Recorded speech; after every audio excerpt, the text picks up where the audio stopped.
¿Cómo están amigos, amigas, todos de La Serena, Coquimbo, Paihuano, Oye, Juan, hoy en día las voy a anotar, te lo juro que las voy a anotar para no olvidarme. Y todas las comunas de la cuarta región y amigos de Chile que nos están siguiendo, nos habían mandado saludos desde Linares el otro día, así que un saludo también para allá, para el sur de Chile. Y los amigos que poco a poco se van conectando, poco a poco van siendo más fieles a este programa, este sueño que en un momento salió, ¿cierto? En algún momento se nos ocurrió con Juanito y cada vez está adquiriendo más fuerza. Así que saludo a todos los amigos de la cuarta región y de Chile en general. Y algunos amigos por ahí, Argentina, Guatemala, unos amigos que nos están siguiendo siempre. Hoy día, yo no voy a hablar mucho, hoy día con un gran invitado, Juanito. ¿Cómo está, amigo? Usted Hola me lo Nelson. presenta porque usted fue el gran gestor de esto. Con humildad, hola Nelson, contento por el invitado que nos acompaña, gracias a Marielda, que en realidad ella fue la gran gestora de esto, compañera de la Asamblea Permanente.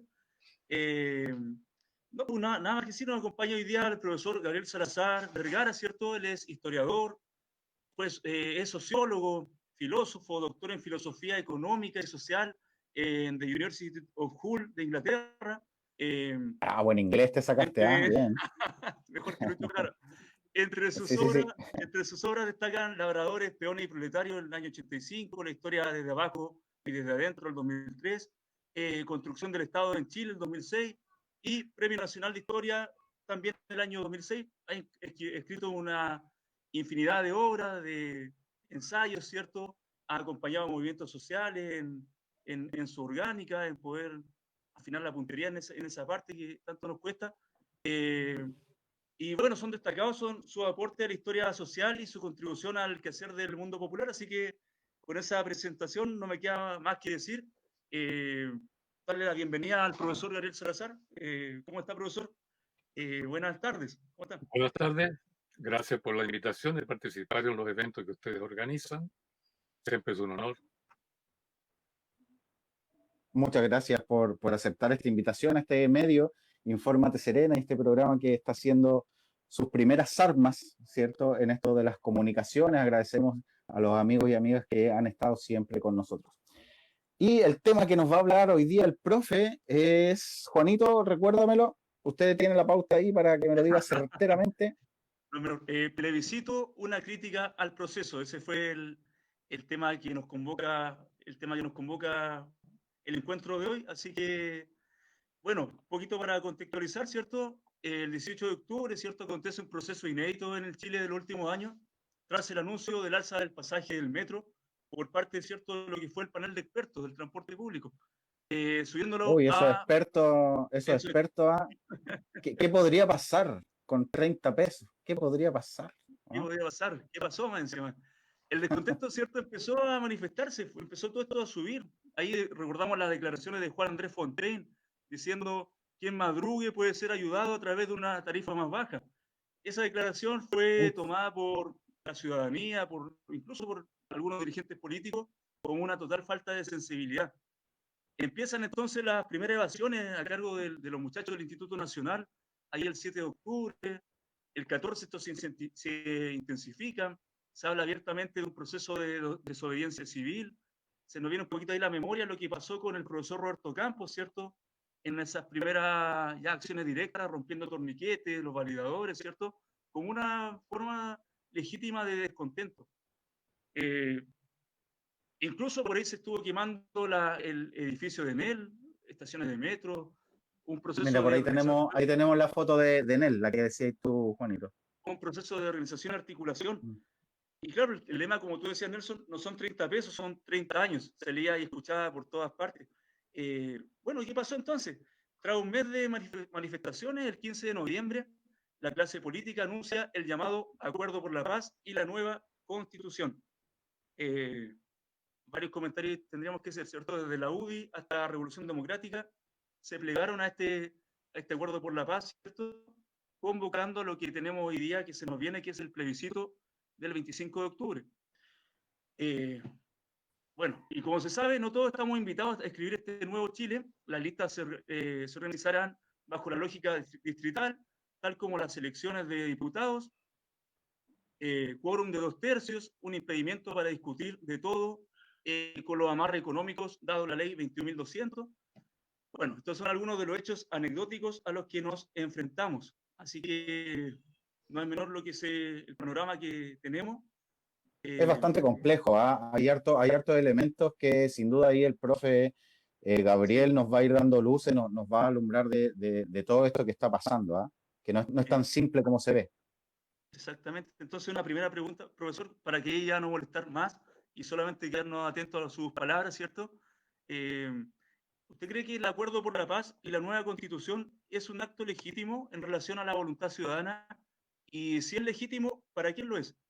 Y una segunda pregunta que de pronto podemos agarrar vuelo y quizás también si gusta, la puede tomar. ¿Y si este proceso es una forma de negación de la soberanía popular? No sé qué piensa usted al respecto. Le dejamos el pase, profesor. Somos todos oídos y para escuchar su exposición. Muy bien, buenas noches pareciera, ¿no? A todas y a todos los que están presentes en esta conexión online. Bueno, el tema que tú propones yo creo que va al hueso, como se decía antes, ¿no? Va a la esencia del problema que estamos viviendo. Y yo creo que siempre para hacer análisis de las situaciones conflictivas que uno enfrenta en el presente, tiene como dos alternativas siempre, ¿no?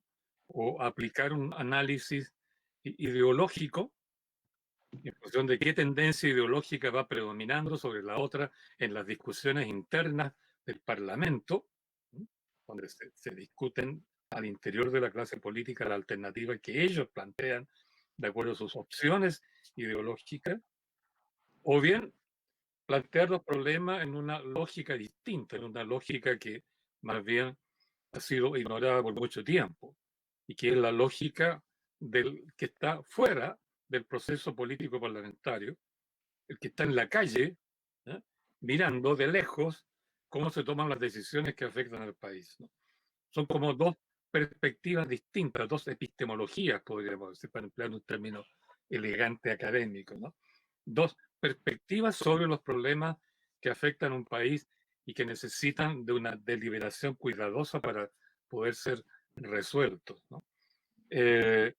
Si miramos con una mirada desde abajo, desde nosotros, desde la historia misma, y no desde la ideología y del discurso político tradicional, yo creo que para ir al problema que tú planteabas, la cuestión central está en que desde aproximadamente el año 1991, vale decir, el primer año de gobierno de Patricio Erwin, podríamos decir también el primer año recién cita comenzada la llamada recuperación de la democracia, después de la tiranía militar, ¿no es cierto? Ya en ese año se notó una especie de divorcio, ¿no? Una separación creciente entre el sentir de la ciudadanía, ¿no? La mirada desde abajo, la mirada desde adentro, la mirada desde nosotros mismos, ¿no? Y el sentir y el quehacer, sobre todo, de la clase política civil, es decir, de aquellos que teóricamente son nuestros representantes, ¿no? Aquellos que debieran realizar en los hechos políticos o en los hechos gubernamentales, digamos, la voluntad nuestra, teóricamente, porque son en rigor nuestros representantes, nuestros ejecutores, ¿verdad? Nuestros mandatados para realizar nuestra voluntad. Pero lo que tal vez en los años 60, en la época de Frei Montalva y de Allende Gossens, era una especie de matrimonio, ¿eh? No siempre bien avenido, pero un matrimonio entre la ciudadanía electora y los políticos de esa época. Había una especie de confianza grande. votamos masivamente, incluso los jóvenes, el año 64 por Eduardo Frei Montalva. Y votó masivamente la clase popular, el 70, sin apoyo de grupos medios, por Salvador Allende. Había confianza entonces en nuestros representantes políticos, en el Congreso, en el Parlamento, en el Estado. Pero el año 1991, como estaba diciendo, cuando se realizó en Chile en general una encuesta realizada por el Programa de Naciones Unidas para el Desarrollo, el PNUD, en base a la pregunta de cuánta confianza tiene usted, qué grado de confiabilidad tiene, cuán bien se siente representado, ¿ah?, por los partidos políticos actuales, por los políticos actuales, por el sistema político emanado de la Constitución del 80. Y la respuesta de los chilenos ya fue ese año, el 91, ¿no?, año 1 de reconquistada supuestamente la democracia, ¿no? La respuesta fue que el 54 y tanto por ciento de los chilenos, es decir, más de la mitad, dijeron: no confío, ¿verdad? No tengo confianza, no me gusta ni los políticos, ni los partidos, ni el sistema político. Empezando por el gobierno, el Congreso, incluso el Poder Judicial. A duras penas se salvó en esa época, con un poquito más de prestigio, el cuerpo de carabineros, ¿no?, incluso la Iglesia Católica. Entonces, ahí se reveló año 1 de la nueva democracia, entre comillas, ¿no?, que había ya un despegue, un distanciamiento entre la clase política propiamente tal, ¿no?, y la ciudadanía. Más de la mitad de los ciudadanos dijeron: no estoy contento con esto. Y esa brecha, que ya era importante, hay que pensarlo, ya el año 1 de esta nueva democracia neoliberal, más de la mitad de los ciudadanos dijo: no estoy de acuerdo, no me gusta, no quiero. Entonces, ahí se produjo ya un indicio de divorcio que era impensado, ese divorcio del 64 al 73, donde los políticos alcanzaron el máximo de confiabilidad de parte nuestra. Pero a partir del año 1991 de adelante, esa brecha se fue ensanchando, el abismo entre ambos se fue profundizando, y la distancia que fueron adquiriendo el uno con respecto al otro se transformó en un antagonismo, en un rechazo, prácticamente en un enemigo. Porque ya el año pasado, incluso antes, ya por el año 17, 2017, 2016, el grado de desprestigio, de no confiabilidad de los políticos y de todo lo que eso significaba por detrás de ello, llegaba al 94-95%. Es decir, la distancia era casi absoluta, dibujando entre ellos no solo una distancia, sino un antagonismo, particularmente de parte de la ciudadanía hacia y contra la clase política. Y hace pocos días atrás, probablemente una semana, yo no recuerdo la fecha exacta, cuando uno está en pandemia el tiempo pasa nomás, pero uno no lo cuenta, ¿no? Hace como una semana atrás apareció en el Mercurio, se publicó una encuesta que, según entiendo, según recuerdo, por lo que la leí, había sido realizada por una institución de la Universidad Católica, ¿no?, en donde, de nuevo, aparece esta estadística al pie de página, como tratando de disimularlo un poco, ¿no?, al pie de la página, donde, de nuevo, la ciudadanía tiene un rechazo que fluctuaba de acuerdo al mes, ¿no? 97, 98, 94, 96, 99% de rechazo. Por tanto, estamos viviendo lo que los sociólogos llamarían una crisis de representación, una crisis de representatividad profunda. Tan profunda que casi llega al 100%, es decir, vuelvo a repetir, es casi un absoluto. Y cuando se llega a una polarización tan extrema, es porque ya no hay ningún tipo de confiabilidad. Solo hay enemistad, antagonismo, rechazo. Y eso ha hecho entonces en Chile que el proceso histórico que estamos viviendo,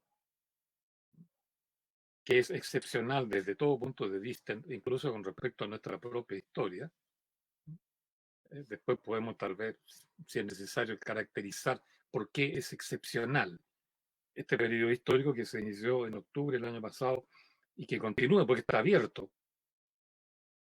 El plebiscito no va a cerrar el proceso histórico. Los procesos históricos, una vez que agarran, ¿ya?, su ritmo, su inercia propia, su proyección propia, ¿verdad?, no se van a regular ni van a terminar cuando le diga un político, le diga un gobernante o se declare y se promulgue una ley. Los procesos históricos, una vez lanzados por su propio caudal, para usar una palabra conocida, lo que escucharon en el discurso final de Salvador Allende, los procesos históricos que van avanzando por su propia gran alameda no se detienen por un decreto político, ¿verdad?, sacado a última hora. Continúan. Por eso es que estamos viviendo una suerte de paralelismo histórico, ¿no? El proceso político institucional, que sigue el camino de las instituciones, marcado por el ritmo que tienen las instituciones que están reguladas por la Constitución y la ley, que son pasos cortos. Lo típico del proceso histórico que va por dentro del Estado va dando como saltos así, ¿no?, en plazos cortos, normalmente los plazos electorales. Todo el tiempo se configura y se cuenta dentro del proceso institucional por plazos electorales, ¿no? Hay un rayado ahí de cancha, un rayado rítmico, un pentagrama, podríamos decir, que conduce la melodía histórica, por emplear esa imagen, ¿no? Pero el proceso histórico no se regula, no es regulable por normas que generan más normas, ¿no?, por leyes que engendran por sí mismas nuevas leyes, manteniendo la misma filiación constitucional, de acuerdo al mismo modelo que esa constitución intenta representar, encarnar, proyectar, etc. Estamos viviendo un periodo histórico en que los procesos históricos regulados por el derecho con mayúscula han tomado un ritmo marcado, ya dije, por plazos fijos, y por otro lado marcha un proceso histórico ciudadano por donde camina la legitimidad, no la legalidad, que no es lo mismo, la legitimidad, por donde camina la, digamos, la reflexión ciudadana y las decisiones ciudadanas, porque la ciudadanía trabaja desde dentro de la historia, generando historia, ¿verdad? La historia es la aliada natural, como quien dice, es la dimensión natural por donde se mueve la ciudadanía y sobre todo la soberanía ciudadana. Por eso estamos viviendo una escisión de los procesos históricos, una bifurcación, diría uno, a partir de octubre se va a notar mucho la bifurcación entre este proceso histórico que inventaron los políticos en noviembre del año pasado, que le pusieron ese curioso nombre de Acuerdo por la Paz, ¿no?, que en el fondo era decir, hoy por favor pacifíquense, ¿no?, porque si no se pacifican van a generar un caos y nosotros vamos a caer porque nuestra plataforma constitucional que nos ha sostenido por 2 siglos, ¿no?, se puede romper y todos caemos, ¿no? Todos caemos, ¿no? Una bifurcación. Yo creo que hay que tener conciencia de esto. Conciencia de esto. La historia en Chile va por 2 raíles, va por 2 avenidas, digamos. Una gran avenida por donde va el pueblo, la ciudadanía, ¿verdad?, su memoria histórica que se arrastra por siglos, su voluntad de cambio constitucional, su deliberación lenta, su aprendizaje de soberanía que también es lento, que no tiene apuro porque va, como decía un mapuche amigo mío, va al tranco del pueblo. Los procesos históricos de la ciudadanía, los procesos históricos del pueblo son lentos, pero seguros, cuando se rigen por su propia dinámica, por su propia inspiración, por su propia capacidad, ¿no? Y por otro lado va el proceso histórico también, pero que va regulado por normas que nosotros no dictamos, por leyes, reglamentos, qué sé yo, decretos de última hora, reformas a la Constitución, una serie de mecanismos y triquiñuelas del arte de dictar leyes para, de alguna manera, procrear otras leyes y moverse siempre dentro del enrejado de las leyes que la clase política sabe manejar muy bien. Han llevado 200 años de control absoluto del Estado. La clase política chilena, como quiera que sean sus componentes, oligárquico, burguesía mercantil, burguesía financiera, ¿verdad?, oportunista de todo tipo, partidos políticos que buscan simplemente su propio desarrollo sin representar a nadie, etc. Los políticos han aprendido el arte diabólico, podría decirse, ¿no?, de dictar leyes ilegítimas, pero que ellos tratan de legitimar después. Hay un gran filósofo alemán muy conocido, Jürgen Habermas, ¿no?, que planteó el tema, estudiando el tema, yo lo aprendí de él, pero hace años, como 15 años, no más, como 30 años atrás, cuando comencé a leerlo, me fui dando cuenta de la importancia de la diferencia que hay entre legalidad y legitimidad. Entonces planteó una tesis que me gustó mucho, porque las leyes no siempre son legítimas, ¿verdad? Las constituciones en Chile, además, nunca han sido legítimas. Las tres que hemos tenido han sido perfectamente ilegítimas, ¿no? Entonces, el arte de los políticos es convertir lo ilegítimo de nacimiento en semilegítimo a medida que pasan los años, que es lo que Habermas llamó la legitimación tardía. En países como el nuestro, en que no tenemos leyes legítimas, la legitimación de lo ilegítimo es el arte profundo de la política de los políticos. Precisamente la legitimación tardía de lo ilegítimo genera un ámbito, genera un terreno fértil para que ahí crezca, se desarrolle, se consolide y domine la clase política.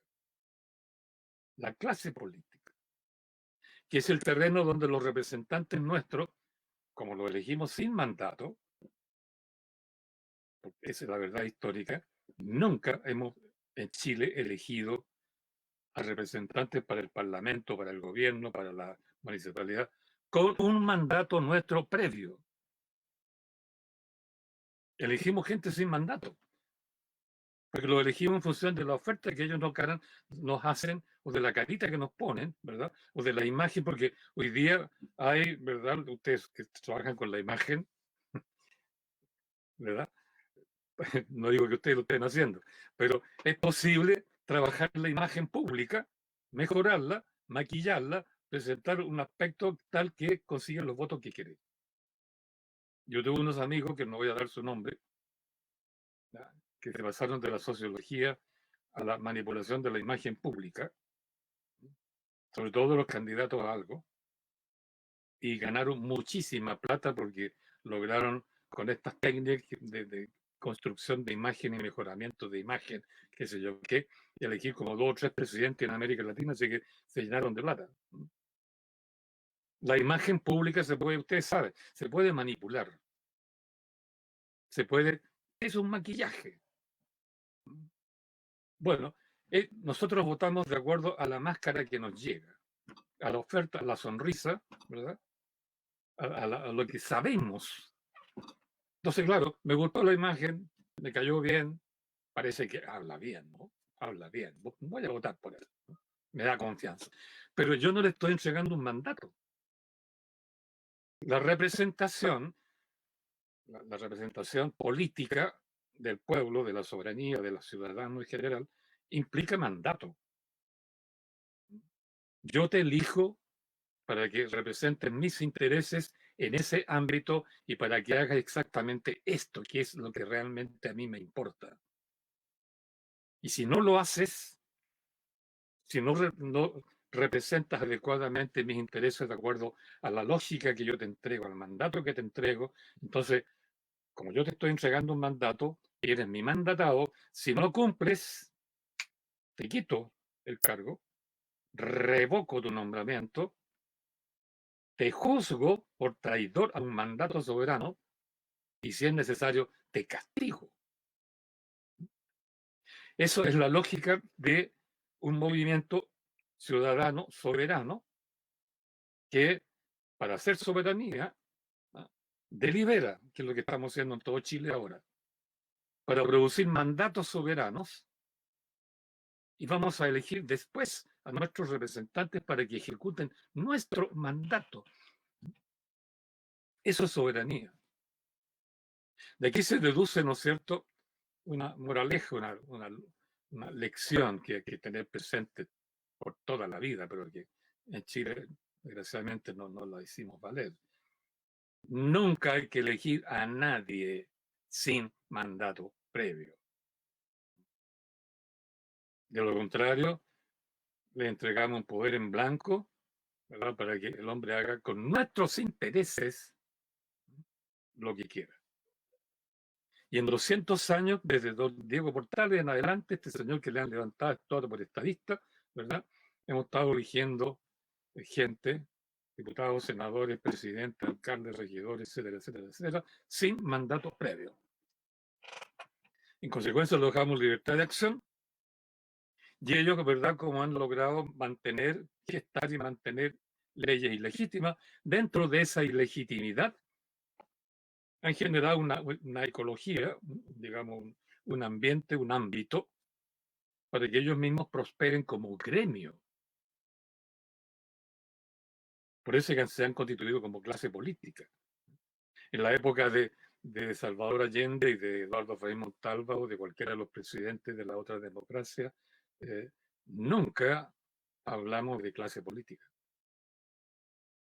Cuando yo usé por primera vez el término en un seminario, por ahí por el año, debe haber sido como el año 86, 87, los que estaban a mi lado, que eran connotados políticos, me acusaron inmediatamente. Fascista, me dijeron.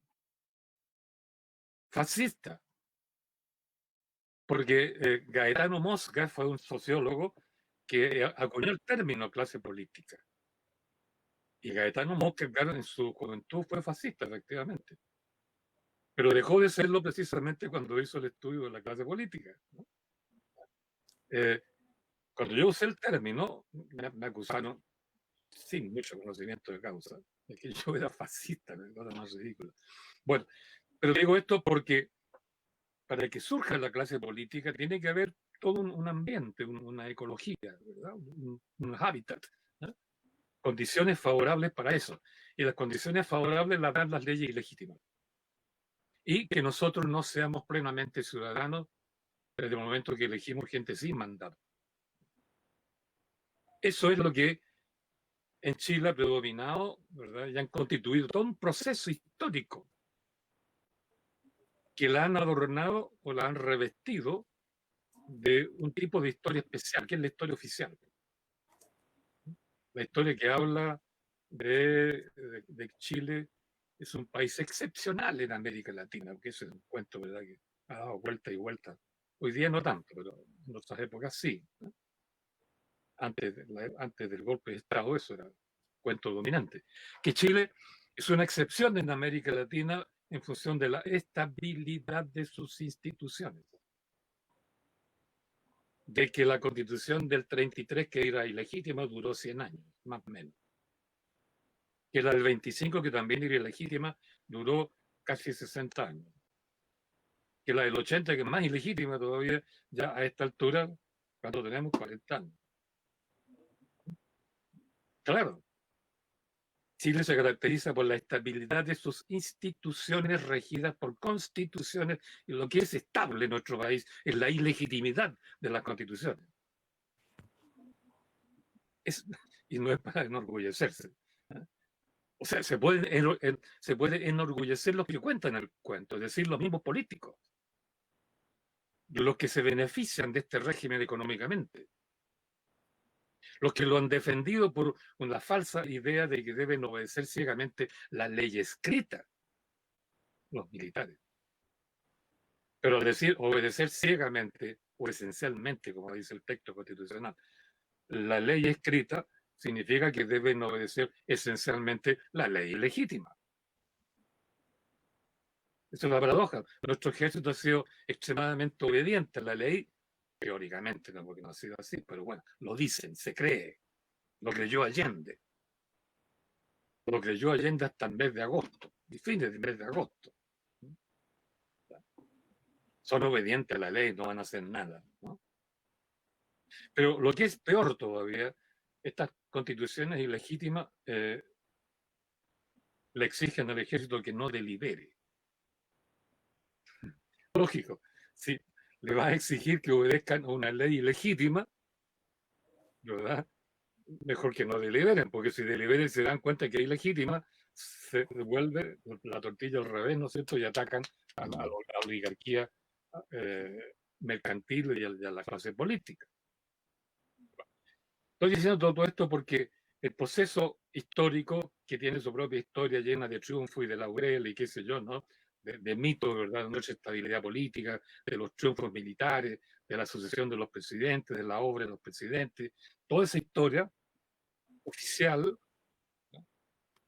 Y que ha llevado a creer a mucha gente y a muchos ciudadanos que es historia verdadera, que es la verdadera historia, y que la historia institucional es la verdadera y única historia de este país, ¿no?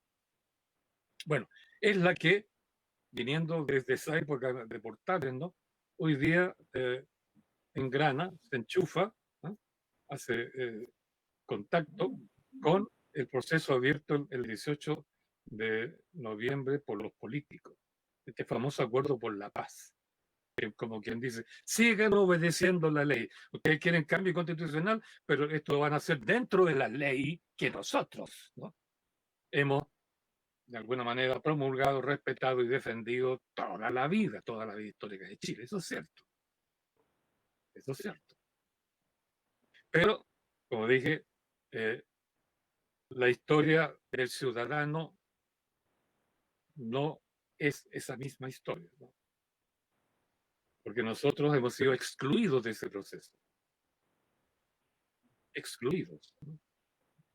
Porque todo este proceso de dictar leyes ilegítimas que después se legitiman tardíamente, como decía Habermas, por distintos mecanismos que no tenemos tiempo de desarrollar acá, hemos quedado fuera de esa historia, salvo por, ¿verdad?, las garantías constitucionales que nos entregan. Nosotros como ciudadanos tenemos derechos, porque en este caso los derechos nos conceden los derechos. Entre paréntesis, no es lo mismo derecho que poder. Nosotros nos tiran derechos, este proceso arriba es purio, ¿verdad? Nos tiran derechos como que nos tiran mendrugos, ¿no? Entonces tenemos derecho a petición. ¿Eh? Derecho a petición. Y llevamos 200 años escribiendo pliegos de petición. Y si no nos gusta, porque no resulta en estos mecanismos, salimos a la calle y ahí creamos demandas callejeras, ¿no? Gritando, marchando, pataleando, qué sé yo, etcétera, etcétera. Peleando con los carabineros. Petición. Frente al Estado, frente a nuestros mandatados, frente a nuestros sirvientes. Nos dan este derecho a petición, o sea, es la inversión, ¿no? La soberanía que es nuestra, como que de alguna manera, ¿eh?, la birlaron, como decían unos amigos míos cuando era chico, la birlaron y ellos la tienen ahora dentro de sí y creen que la tienen y dicen que la tienen. yo llevo una anotación rigurosa de lo que dicen los políticos a este respecto públicamente desde 2013 en adelante. Ahorita no lo dicen, pero desde el 2011 al 2016 más o menos dijeron dos cosas que son muy llamativas. Cuando comenzó a aparecer estas asambleas territoriales, Freirina, qué sé yo, etcétera, etcétera, Aysén, Magallanes, y comenzó la gente a plantear el tema constitucional, muchos de ellos declararon en entrevistas abiertas que yo no me guío por lo que grita la calle. No escucho a la calle, no sigo lo que la calle quiere. Yo me guío por mis principios, ¿no? Por mis valores, por mi doctrina o por la ideología de mi partido. Pero yo no escucho a la calle. ¿Qué significa eso? Que no son mandatados, son ellos los mandantes. Y nosotros que tenemos la soberanía por inherencia natural, ¿verdad? Resulta que tenemos que pedirles favores. Ese es el derecho de petición que nos dieron por las constituciones. Y el otro famoso derecho que nos dan, hablando de ciudadanía y de política, es el voto individual. Voto individual y secreto. Secreto, uno va como en puntilla, ¿no? Uno, furtivamente, uno entra al local de votación, no habla con nadie, ¿ya? Va una actitud solemne de silencio y se mete en una casilla oscura para hacer una rayita que nadie ve, así en secreto absoluto. Y después, claro, esa rayita se convierte en un número y los números los suman, los restan, los multiplican, los interpretan otros. Y de acuerdo a esa interpretación, los partidos deciden y votan a su vez entre sí, etc. Bueno, ¿qué significa el derecho a voto individual secreto? Es la negación misma de la soberanía, porque para empezar, la soberanía no es una voluntad individual, es una voluntad colectiva. Y para construir voluntad colectiva, yo delibero con otro, que es lo que está haciendo Chile en este momento por todas partes, lo que estamos haciendo aquí. Por tanto, para construir voluntad colectiva se requiere deliberación, asamblea, cabildo, ¿no es cierto? Intercambio, diálogo, deliberación. Pero cuando yo voy a votar no delibero. Delibero solo conmigo mismo. Y más encima, Oiga, profe, disculpe que lo haya interrumpido, profe, discúlpeme. Mira, hay una amiga nos insistió harto para participar. Aquí tenemos la sección donde nuestros amigos que nos siguen, que están viendo y están siguiendo atentamente el programa, querían hacer una pregunta que tiene mucho que ver con lo que usted estaba diciendo y ahí también va complementando. Presentamos a Lorena. Lorena, tú te presentas, de dónde eres y le realizas la pregunta al profesor Gabriel. Lorena. Buenas noches, profesor. Un agrado, yo también soy profesora. Fui colega de Juanito David en el Colegio Serena, acá en La Serena. Mire, para mí es un agrado escucharlo y esperanzador. Yo lo he seguido en todas las charlas que ha dado en las distintas plataformas. Y lo que sí yo quisiera decirle que, como yo recién acabo de postear, estamos cansados de los mendrugos. Ya nosotros no queremos eso. Yo tengo 46 años y esta alegría que no llegó es tan decepcionante. Yo como profe, cuando empezaron el movimiento social en La Serena, yo iba a las marchas para defender a esos muchachos valientes, a los cabros jóvenes, porque uno que ya vivió las lacrimógenas en los años de la dictadura, sabía que este movimiento no teníamos cabeza de un líder ni de nada, sino que era el pueblo que estaba ejerciendo sus derechos soberanos, como usted lo ha planteado en muchas charlas, para demostrar este descontento, esta falta de dignidad, este acomodo de la democracia que nos pintaron y que nunca llegó. Y que nuestros padres, por ejemplo, mi papá fue exonerado político, sufrimos la exoneración en dictadura, y ellos, mi mamá cuando salieron los militares ahora en el estallido en octubre, el trauma de ver a los militares en las calles nuevamente, denota esa herida de la memoria que nunca hubo justicia. Entonces yo pienso, en esta decepción, en este contexto donde hubo una arreglín en noviembre con el Acuerdo por la Paz, ¿cuál sería el mejor camino que nosotros pudiésemos tomar? Porque yo también pienso, si no aprobamos, si no vamos a votar, tal vez la derecha más recalcitrante que hay en el país, como ellos se unen, eh, podríamos salir trasquilados. ¿Qué podemos hacer después del apruebo para que no los partidos políticos que todavía no entienden que es el pueblo el dueño de este movimiento y que nosotros merecemos elegir a nuestros constituyentes? ¿Cómo, qué camino podríamos seguir después del apruebo para que no nos metan de nuevo el dedo en la boca, para que no nos engañen otra vez, para que no nos hagan perder la confianza en que tenemos el derecho, ¿cierto? Y que nuestro poder ciudadano es potente? ¿Qué podríamos hacer? Bien, interesante tema. Bueno, a eso iba justamente cuando estábamos conversando, porque lo que estaba diciendo al principio, es muy claro que vinimos todos juntos desde octubre hasta marzo, ¿verdad? Y esa batalla desde la calle, con una unión total de todos los chilenos como ciudadanos, ¿verdad? Y bajo la bandera mapuche más que la bandera chilena, ganamos la pelea. Queríamos cambio de la Constitución, no queríamos reformitas chicas como la que se hizo en 2005, ¿verdad? O la que hizo Ricardo Lagos, sino un cambio profundo. La batalla desde la calle, todos juntos gritando, todos juntos, ¿verdad?, tirando piedra, todos juntos detrás de la primera línea, ¿verdad?, etcétera, la ganamos. Logramos que se aceptara oficialmente que hubiera cambio constitucional. Ya. Y a partir de entonces, a partir de octubre, lo que estábamos diciendo al principio, vamos a tener presencia de dos procesos paralelos.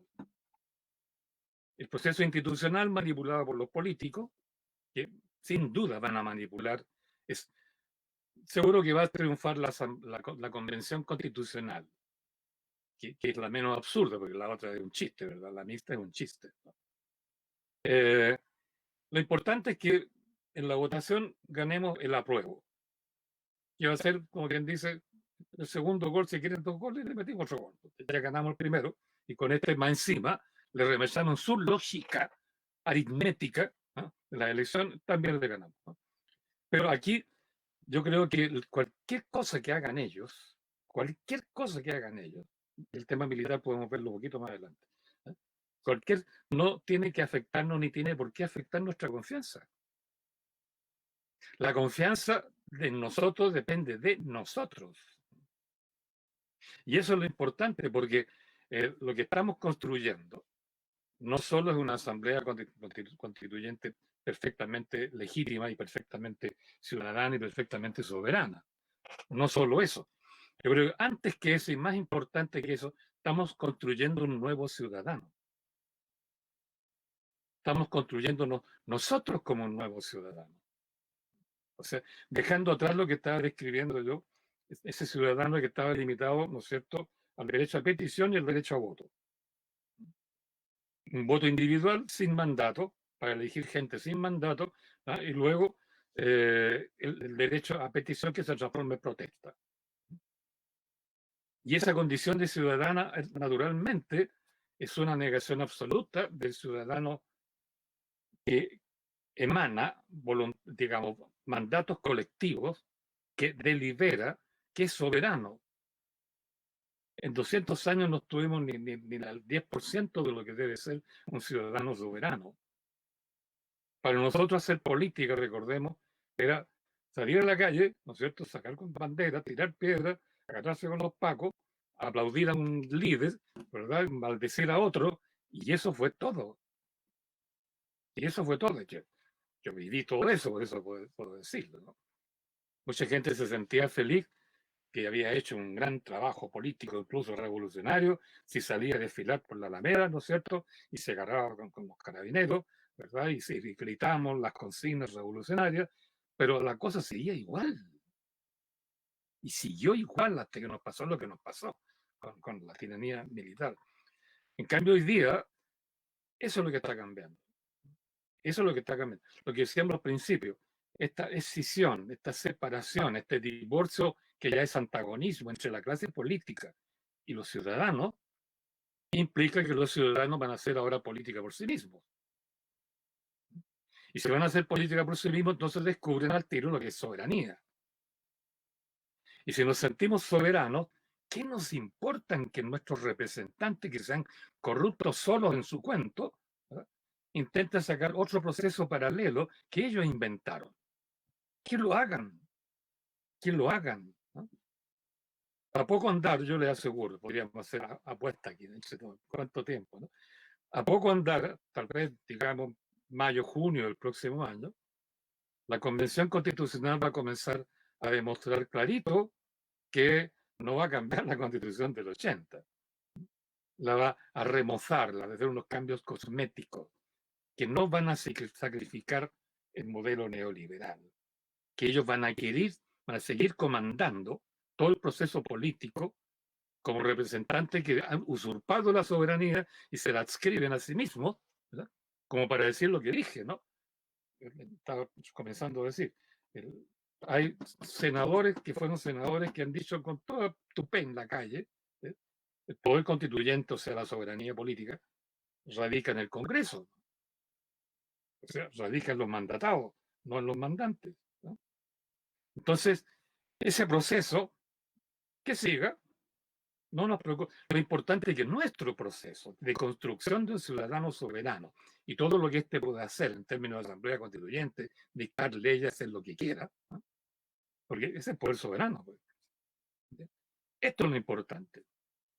Si nos concentramos en nuestro proceso, en nuestra tarea, nuestros objetivos y en la autoconstrucción de un ciudadano distinto, no peticionista, no puramente marchante, no puramente reivindicacionista, etcétera, sino más bien propositivo, constructivo, con poder, ¿no? Yo creo que eso es lo importante. Y sí, ese movimiento paralelo, yo digo, podemos apostar, ¿no?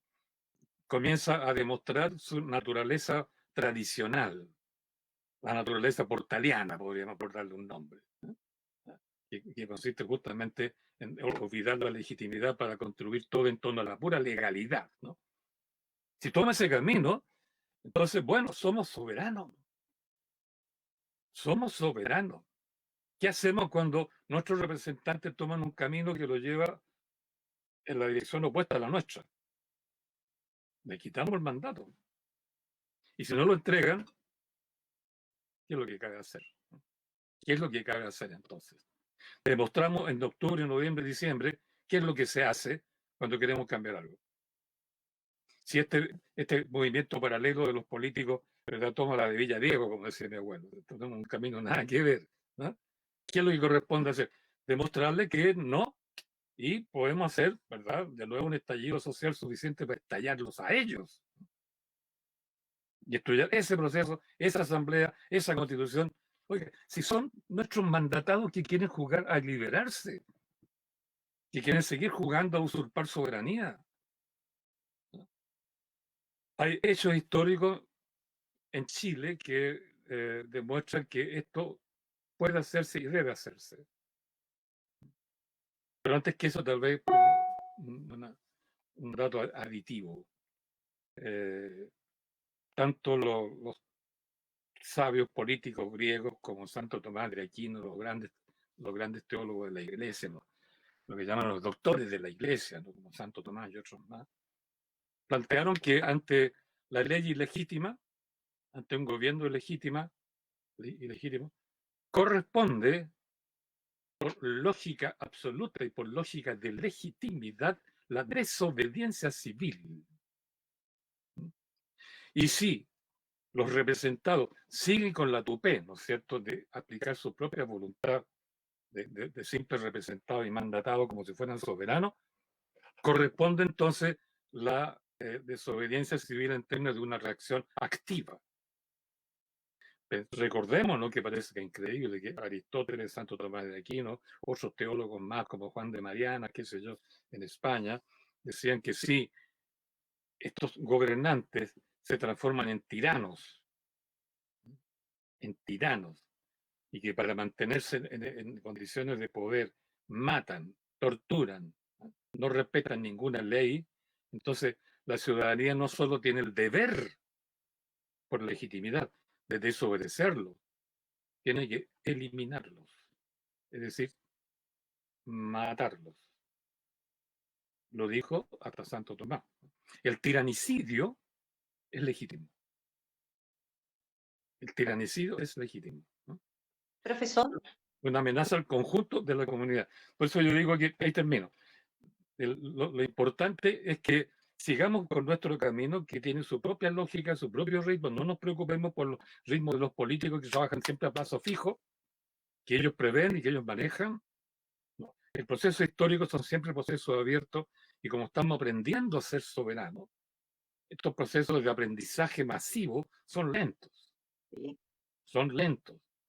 Y no alcanzamos a llegar a octubre con un movimiento propio capaz de organizar. No hemos sido capaces hasta el momento de organizar nuestra propia Asamblea Constituyente. sí. Y no importa, porque nuestros plazos no tienen plazo fijo, ¿no? Por eso está abierto todavía este proceso, y hay que seguir con absoluta confianza por ese camino. Yo creo que eso es lo importante. Y si el otro proceso paralelo se desvía, con toda seguridad se desvía, bueno, hay ejemplos en nuestra historia, ¿no? Sí, 1823, sin duda. 1823, ¿verdad? Yo lo he contado por ahí en algunos libros.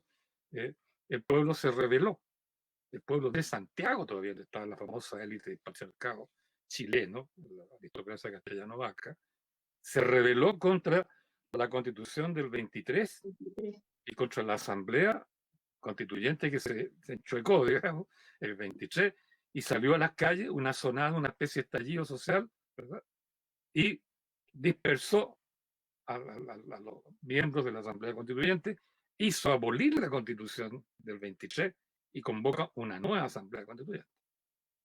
Eso es legítimo. La rebelión ciudadana masivamente contra una Asamblea Constituyente ilegítima que se va desviando además de la voluntad ciudadana, es legítimo actuar para disolverla. Entonces, esas tareas tenemos por delante. Entonces hay que prever a futuro que el camino nuestro no termina todavía, no hemos llegado a la meta. Ganamos la primera batalla, porque la segunda es larga, ¿no? Y no va en la calle, va por dentro. Sí. Va por dentro, o entre nosotros, ¿no? Y lo que ellos hagan, bueno, ahí están, que hagan lo que quieran. Si se Y ese es el rol, actuamos de nuevo. y ese es el rol que nos toca a nosotros como profesores también, porque los cambios sociales, los cambios educacionales también se demoran, bueno, como son cambios sociales, mucho tiempo, pero no perder la esperanza, porque sabe que yo de pronto siento temor y también una profunda decepción. Profesor, lo último, y disculpen los organizadores, eh, a mí me gustaría que usted fuera un constituyente. ¿Hay alguna posibilidad en aquello?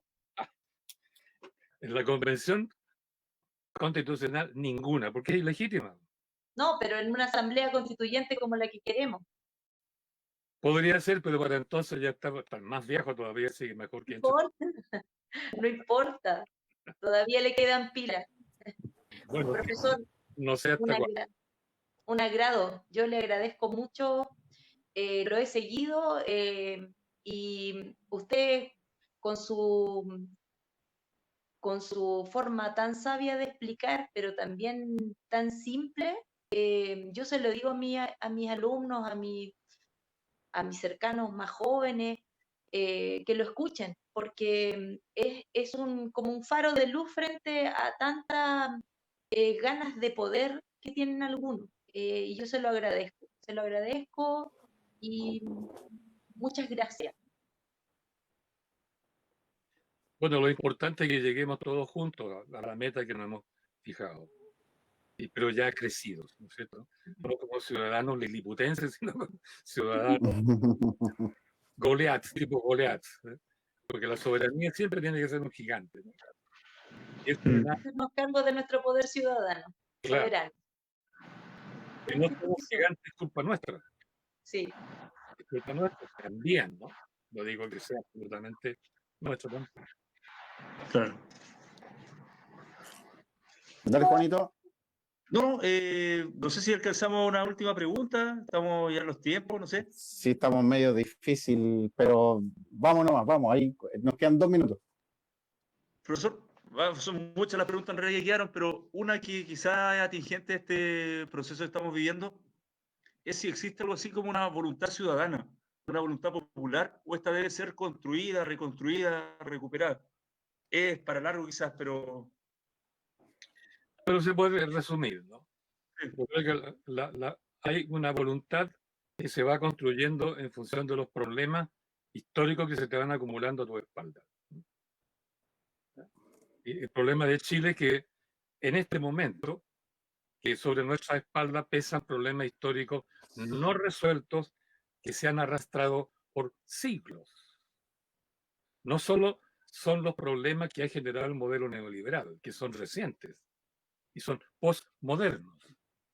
Tenemos problemas históricos de arrastre no resueltos que son premodernos. ¿Qué otra cosa es los problemas del pueblo mapuche? Que vienen del siglo XVI. ¿Qué otra cosa son los problemas del pueblo mestizo, que también viene del siglo XVI? ¿Qué otra cosa es sino el problema de que carecemos de industria? Estamos llenos de malls, ¿no es cierto? De shopping centers, strip centers, fuera cuestiones de ese tipo, y no tenemos fábricas. No tenemos fábricas, ¿no es cierto? Etcétera. Tenemos problemas de arrastre, como decir, todavía no hemos resuelto el problema de tener una constitución legítima. Todavía no hemos resuelto el problema de tener una educación realista que hable desde el problema de nuestros niños, ¿verdad? Y las perspectivas que, bueno, todo eso implica que hay en la memoria de todos los chilenos problemas históricos no resueltos que pesan en él y generan una decisión, esto no. Ahí se inicia la voluntad. Queremos cambiar todo eso, ¿no? Queremos Oiga, liberar, profe, etcétera, etcétera, etcétera. Entonces, ah, el problema es que ese es un no, ¿verdad? El no lo construye la propia historia, la propia memoria, el propio cansancio de vivir todo eso. Pero ahora, como buenos ciudadanos soberanos y revolucionarios, ¿no? Tenemos que construir el sí. ¿Qué es lo que queremos? ¿Qué proponemos? Y eso es lo difícil. Pero aún así, en nuestra memoria, lo que pasa es que se han olvidado estas cosas, no se han escrito, no se han escrito. En nuestra historia tenemos una cantidad de propuestas que hemos venido haciendo porque no han sido escuchadas. Yo las he coleccionado todas también. También sé qué es lo que en el fondo se pide, pero claro, como no se han descrito, como no están en el lenguaje público, no está en la educación de los niños, no las sabemos. Entonces, eso es lo que estamos deliberando, devanándonos los sesos ahora, empezando, dialogando, para construir nuestro sí, nuestra propuesta, y ejecutarla con nuestro poder, que es la otra cuestión que tenemos que aprender también. Eso diría yo. profe, a propósito de la memoria histórica, y esto tenemos que hacerlo, que nos rete ahí el director, bueno, durante la semana estuvieron llegando hartas preguntas para realizarle y una que se repetía, y a propósito de lo que usted hablaba de la memoria histórica, cortito, ¿alguna opinión con esto de la ley Mordaza? Con la que la derecha en realidad la llama la ley Mordaza, que sanciona el negacionismo, ¿verdad? Ocultándolo como atentado a la libertad de expresión. ¿Qué nos puede decir de eso, profe? Ahí, porque muchos amigos nos preguntaron acerca de eso. Sí. Yo diría que ese es el camino retorcido de la ley, ¿no? Sacar una ley para criticar o prohibir a aquellos que niegan que hubo violación de los derechos humanos es una cuestión retorcida. Porque el verdadero problema es que todos los, digamos, los estropicios, por ponerle algún nombre, las catástrofes, las miserias, el daño transgeneracional que ha generado las leyes y las constituciones ilegítimas, de eso no se habla. De eso no hay historia, no hay sociología, no hay. La historia ciudadana, fíjese, no ha sido escrita. No hay una sociología del ciudadano, no hay un derecho constitucional del ciudadano. Nuestra historia como ciudadanos está en la oscuridad perfecta. Entonces, y los abusos que se han cometido con el ciudadano, ¿verdad? Tampoco se han contado en detalle, porque lo que pasó con Pinochet, gracias a los jueces que sortearon el famoso decreto de amnistía, se sabe ahora, y están los archivos judiciales donde yo lo estudié también, ¿no? Pero la otra cantidad de crímenes, no solo donde se tortura y mata gente, donde se niega la soberanía, eso está oculto. Y esos crímenes son tan graves como los que los cometieron ahí en Villa Grimaldi los militares. Es peor todavía, porque arrebatar, destruir la dignidad del ciudadano soberano es un crimen de lesa humanidad, ¿verdad? Que tiene un significado más profundo que matar a una persona o torturarla. Respeto, por supuesto, a la vida, es fundamental, pero la dignidad de los vivos, ¿no? Yo creo que más importante que sacar una ley contra estos señores que niegan que hubo tortura, perdóname que diga, es un pelo de la cola. Lo importante es toda la historia oculta que hay, ¿eh? Y que justamente esta historia oculta es la que ha generado nuestra incapacidad ciudadana para construir el futuro de acuerdo a lo que nosotros necesitamos y queremos, ¿no? Pero ese es el verdadero problema. Este es casi un jueguito típicamente parlamentario, ¿no? Hace una tremenda cuestión de un detalle menor, porque se llevan peleando entre ellos, se hacen zancadilla entre ellos, ¿verdad? Y esta es una zancadilla que le están haciendo a la gente de derecha, pero de parlamentario a parlamentario. A nosotros no nos interesa eso. Esto es lo mismo. Lo que nos interesa realmente es construir nuestra capacidad soberana para resolver los problemas de fondo y que esos problemillas entre parlamentarios, bueno, que queden en la historia parlamentaria, si es que alguna vez se escribe. Bueno, eso. Muchísimas gracias, profe. Oiga, de verdad, nos gustaría poder tener más tiempo para estar con usted. Yo sé que muchos amigos, incluyéndonos nosotros, lo hemos seguido en distintas charlas que ha dado. Ahí hemos estado un par de horitas pegados con usted. Agradecemos infinitamente la invitación, bueno, la aceptación a la invitación que nos ha hecho, porque para nosotros es súper importante. Como decía yo al principio, somos un medio que están haciendo, ¿cierto? De forma aquí en una comuna chiquitita como La Serena, y que usted venga, nos enseñe un poco de historia, un poquito nos alumbre con lo que está pasando en Chile, para nosotros es súper importante. Agradecemos a Lorena también, que fue nuestra invitada ciudadana del día de hoy, por la buena onda, por las preguntas, por habernos seguido también el programa. Y Juanito, usted ahí me despide el programa Máster. Nada que decir, un honor haber tenido al profesor Gabriel Salazar en esta sesión, ¿cierto? En este programa, en este capítulo. Agradecido, ¿cierto? De lo esclarecedor que son sus palabras también en cuanto al periodo que estamos viviendo y lo que se abre también. Por ahí algunas preguntas que vimos que quizás quedarían pendientes o que incluso usted podría después tomarlas para alguna reflexión personal sobre el tema. Yo leí por ahí de los comentarios vincular el tema del rol de las asambleas populares, las asambleas territoriales que están jugando ahora. Nos faltaría un montón más de programa para poder expresarlo, ¿cierto? De pronto incluso puede que estas asambleas quieran contactarlo, yo no sé si de pronto pues no sabemos qué pueda pasar en ese sentido. Y nada, pues agradecerlo esta oportunidad, ¿cierto?, de escucharlo. Ojalá que se pueda, de pronto, si usted tiene un tiempo por ahí, volver a invitarlo a futuro, qué sé yo, porque, claro, como les comentaba, es mucho lo que queda afuera, muchos los temas por discutir, por reflexionar. Así que eso, nada más, agradecer. Y agradecer a la gente que estuvo participando, opinando, comentando, que también son parte de la construcción de este medio y de este intento de difundir contenido, en realidad, reflexión y política y cultura.